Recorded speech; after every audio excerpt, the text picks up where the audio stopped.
परम भक्तों, सादर प्रणाम। आशा है आप अच्छे होंगे और भगवान से प्रार्थना करते हैं कि आप सुखी और संपन्न और स्वस्थ रहें। जैसा कि आज हम सर्व भक्तों के बीच में श्रीमद् भगवद गीता के चतुर्थ अध्याय के तीसरी सोपान का श्रवण और मनन करेंगे, जिसमें श्री कृष्ण भगवान अर्जुन को यज्ञ के प्रकार बता रहे हैं और कितने यज्ञ होते हैं, उनसे किस किस प्रकार से मनुष्य का उद्धार होता है, यह हम इसमें जानने की इच्छा रखते हुए श्रवण और मनन करेंगे। यद इच्छा लाभ संतुष्टो द्वंद्वातीतो विमत्सरः समासिद्धावसिद्धो च कृत्वापि न निबध्यते। जो बिना इच्छा के अपने आप प्राप्त हुए पदार्थ में सदा संतुष्ट रहता है, अर्थात हमें जो कुछ भी मिल गया, हमारी उसमें इच्छा नहीं है, फिर भी हमें मिल गया और उसमें हम हमेशा संतुष्ट रहते हैं, जिसमें ईर्ष्या का सर्वथा अभाव हो, ईर्ष्या द्वेष न हो, जो हर्ष शोक आदि द्वंद्वों से सर्वथा अतीत हो गया है, जिसमें हमें न ज़्यादा प्रसन्नता हुई और न शोक हुआ। ऐसा प्राप्त हुई वस्तु हमेशा सिद्ध पुरुष को प्राप्त होती है और सिद्ध पुरुष उसमें संतुष्ट रहता है। ऐसा सिद्धि और असिद्धि में सम रहने वाला कर्मयोगी, उसे सफलता मिले या असफलता उसमें वो समान रहता है। ऐसा कर्मयोगी कर्म करता हुआ भी उनसे नहीं बधता। गतसंगस्य मुक्तस्य ज्ञानावस्थित चेतसः यज्ञाचरतः कर्म समग्रम प्रविलीयते।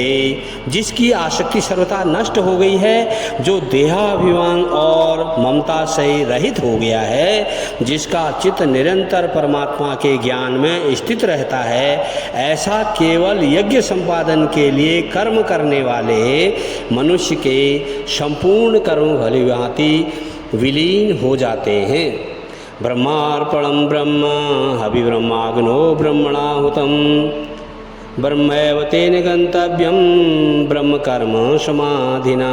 जिस यज्ञ में अर्पण अर्थात शुरुआ आदि भी ब्रह्म हैं, जो यज्ञ में हम शुरुआ प्रयोग करते हैं उसको भी ब्रह्मा मानते हैं, और हवन किए जाने योग्य द्रव्य भी, जो कुछ भी हम हवन कर रहे हैं वो द्रव्य भी ब्रह्म है, तथा ब्रह्म रूप कर्ता के द्वारा ब्रह्म रूप अग्नि में अग्नि भी ब्रह्म है, आहुति देना रूप क्रिया भी ब्रह्म है।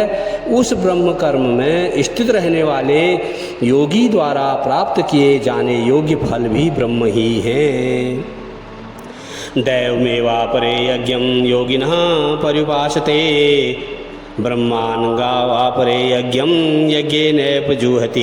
दूसरे योगी जन देवताओं के पूजन रूप यज्ञ का ही भली भांति अनुष्ठान किया करते हैं, और अन्य योगी जन पर ब्रह्म परमात्मा रूप अग्नि में अभेद दर्शन रूप यज्ञ के द्वारा ही आत्म रूप यज्ञ का हवन किया करते हैं। श्रोतादीनि इंद्रियाण्यन्ये संयमाग्निषु जुहति शब्दादीनि विषयान्य इंद्रियाग्निषु जुहति। अन्य योगी जन श्रोत आदि समस्त इंद्रियों को संयम रूप अग्नियों में हवन किया करते हैं, और दूसरे योगी लोग शब्दादि समस्त विषयों को इंद्रिय रूप अग्नियों में हवन किया करते हैं। सर्वाणि इंद्रिय कर्माणि प्राण कर्माणि चापरे आत्मसंयम यो आग्नो जुहति ज्ञान दीपिते। दूसरे योगी जन इंद्रियों की संपूर्ण क्रियाओं को और प्राणों की समस्त क्रियाओं को ज्ञान से प्रकाशित आत्म संयम रूप योग रूप अग्नि में हवन किया करते हैं। द्रव्य यज्ञास्तपो यज्ञा यज्ञ द्रव्य यज्ञास्तपो यज्ञा योग यज्ञास्तापरे स्वाध्याय ज्ञान यज्ञाश्च यतः संसित व्रता। कई पुरुष द्रव्य संबंधी यज्ञ करने वाले हैं, कितने ही तपस्या रूप यज्ञ करने वाले हैं, तथा दूसरे कितने ही योग रूप यज्ञ करने वाले हैं, कितने ही अहिंसादि तीक्ष्ण व्रतों से युक्त यत्नशील पुरुष स्वाध्याय रूप ज्ञान यज्ञ करने वाले हैं। अपाने जुहति प्राणम प्राणे पानम तथा परे प्राणापान गतिरुद्ध्वा प्राणायाम परायणा। अपरे नियताहारा प्राण प्राणेश जुहति सर्वे पयते यज्ञ विदो यज्ञ शपित कल्मषा।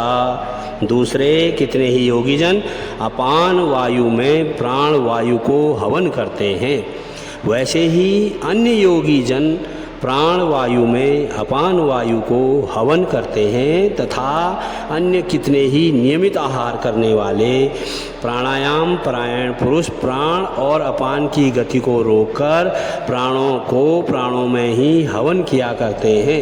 ये सभी साधक यज्ञों द्वारा पापों का नाश कर देने वाले और यज्ञों को जानने वाले हैं। यज्ञशिष्टामृत भुजो यान्ति ब्रह्म सनातनम नायम लोको अस्ते यज्ञस्य कुंतो अयम कुरु शतम। हे कुरुश्रेष्ठ अर्जुन, श्री कृष्ण भगवान कह रहे हैं, हे कुरुश्रेष्ठ अर्जुन, यज्ञ से बचे हुए अमृत का अनुभव करने वाले योगी जन सनातन परब्रह्म परमात्मा को प्राप्त होते हैं, और यज्ञ न करने वाले पुरुष के लिए तो यह मनुष्य लोक भी सुखदायक नहीं है। इस मनुष्य लोक में यज्ञ करने का ही और कर्म करने का ही फल है, फिर परलोक कैसे सुखदायक हो सकता है। एवं बहुविधा यज्ञा वितता ब्रह्मणो मुखे कर्मजान विद्वितान सर्वानेव ज्ञात्वा विमोक्षसे। इसी प्रकार और भी बहुत तरह के यज्ञ वेद की वाणी में विस्तार से कहे गए हैं। उन सब को हे अर्जुन तू मन इंद्रिय और शरीर की क्रिया द्वारा संपन्न होने वाले जान। इस प्रकार तत्व से जानकर उनके अनुष्ठान द्वारा तू कर्म बंधन से सर्वथा मुक्त हो जाएगा। परम भक्तों, परम मित्रों, आज श्रीमद् भगवद गीता के अध्याय 4 के तृतीय सोपान का अध्ययन हम यहीं तक करते हैं। मुझे आशा है आपको अच्छा लगेगा। आप श्रवण और मनन कीजिए, सब्सक्राइब और लाइक कीजिए, शेयर कीजिए, कमेंट भी कीजिए कि हमें इसमें और क्या सुधार करने की आवश्यकता है, जिससे हम परमपिता परमेश्वर की भक्ति में लीन होकर अपने सभी भक्तों के जीवन को धन्य करें। धन्यवाद।